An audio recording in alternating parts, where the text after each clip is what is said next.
Hello sir, this is Jason. I come from Shenzhen Cardot and Electronic Company Limited. This is our new product. Model number is A5S model number.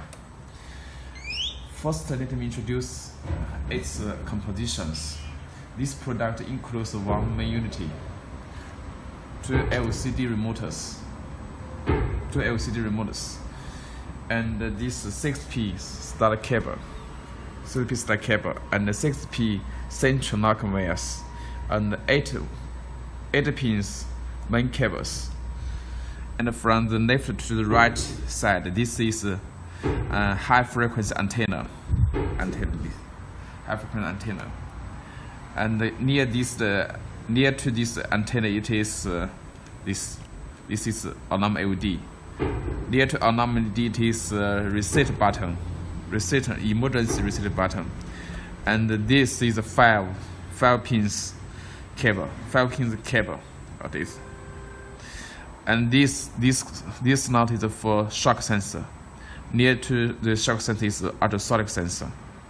A solid sensor near to ultrasonic sensor is start button. This is shock sensor. This is steam button. This is siren, alarm siren. This LED bubble, I will use it to test the start function. This central lock is to test central lock, remote lock, unlock functions.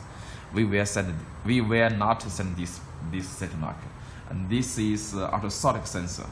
This is optional, but in this video I will use this ultrasonic sensor to test the motion now. Okay, this is not standard position. Please remember. Okay, and this is a standard composition about this product. Thank you for watching. Bye bye.